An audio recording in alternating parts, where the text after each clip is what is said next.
राधे राधे दोस्तों, नमस्ते। कैसे हैं आप सभी? उम्मीद करते हैं आप सभी एकदम बढ़िया होंगे, मज़े में होंगे और खुश होंगे।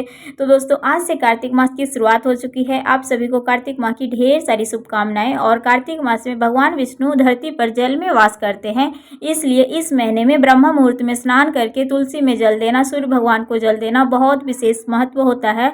और इस पूरे महीने का बहुत लोग व्रत भी रखते हैं पूरे महीने का, और बहुत लोग सिर्फ स्नान करते हैं। और कार्तिक माह में भगवान विष्णु और माता लक्ष्मी जी को प्रसन्न करने के लिए और उनकी कृपा को प्राप्त करने के लिए हमें कथा का भी पाठ अवश्य करना चाहिए। तो दोस्तों, चलिए आप सभी को कार्तिक माह की कहानी सुनाते हैं। और कहानी पसंद आती है दोस्तों तो प्लीज़ वीडियो को लाइक कर दीजिएगा। तो कहानी कुछ इस प्रकार से है।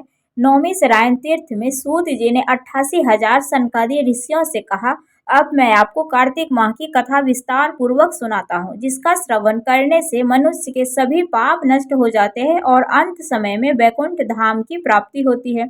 सूत जी ने कहा, श्री कृष्ण जी से अनुमति लेकर देवर्षि नारद के चले जाने के पश्चात सत्यभामा प्रसन्न होकर भगवान कृष्ण से बोली, हे प्रभु, मैं धन्य हुई, मेरा जन्म सफल हुआ। मुझ जैसी त्रिलोक्य सुंदरी के जन्मदाता भी धन्य हैं, जो आपकी 16,000 स्त्रियों के बीच में आपकी परम प्यारी पत्नी बनी। मैंने आपके साथ नारद जी को यह कल्प वृक्ष आदि पुरुष विधि पूर्वक दान में दिया, परंतु वही कल्प वृक्ष मेरे घर में लहराया करता है। यह बात मृत्युलोक में किसी स्त्री को ज्ञात नहीं है। हे त्रिलोकीनाथ, मैं आपसे कुछ पूछने की इच्छुक हूँ। आप मुझे कृपया करके कार्तिक माह की महात्म्य की कथा विस्तार पूर्वक सुनाइए, जिसको सुनकर मेरा हित हो और जिसके करने से कल्प पर्यंत भी आप मुझसे विमुख ना हो।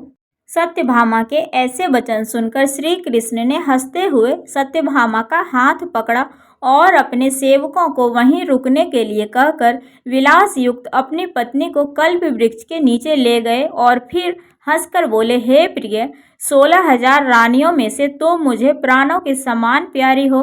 तुम्हारे लिए मैंने इंद्र और देवताओं से भी विरोध किया था। हे कांते, जो बात तुमने मुझसे पूछी है उसे सुनो। एक दिन मैंने श्री कृष्ण तुम्हारी सत्यभामा इच्छा की पूर्ति के लिए गरुड़ पर सवार होकर इंद्रलोक जाकर कल्प वृक्ष मांगा।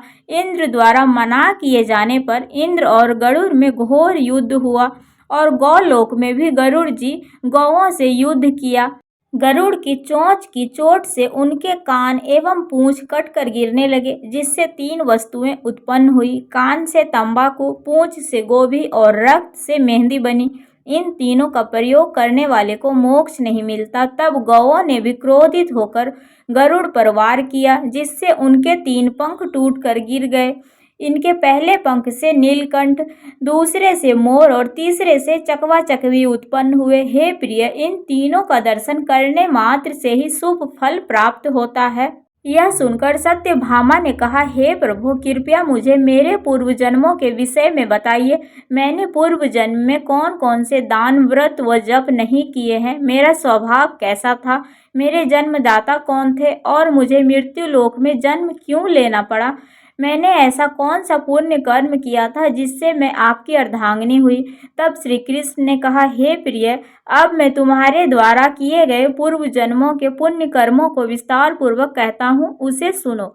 पूर्व समय में सतयुग के अंत में मायापुरी में अत्रि गोत्र में वेद वेदांत का ज्ञाता देव शर्मा नामक एक ब्राह्मण निवास करता था। वह प्रतिदिन अतिथियों की सेवा, हवन और सूर्य भगवान का पूजन किया करता था।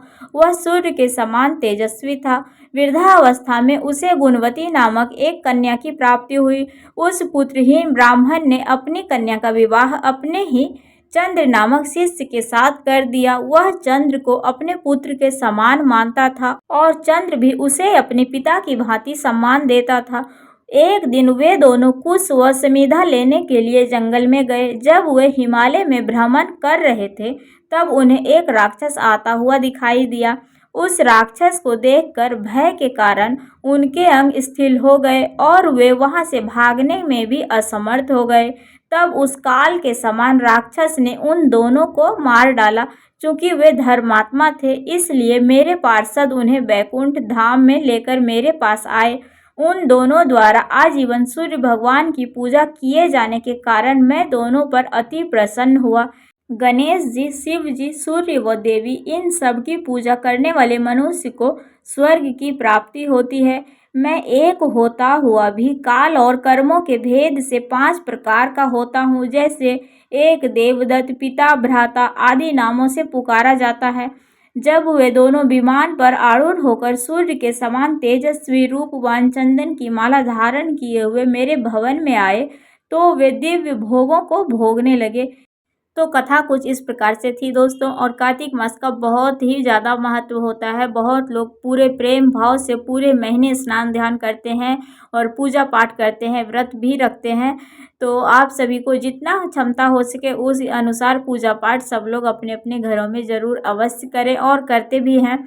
और इनकी कृपा को हमें हमेशा प्राप्त करना चाहिए, भगवान विष्णु की कृपा को। और यही महीने में भगवान विष्णु अपने निद्रा से जागते हैं और जो भी शुभ कार्य होता है उसकी शुरुआत होती है, जो कि देवउठनी एकादशी के दिन से होती है।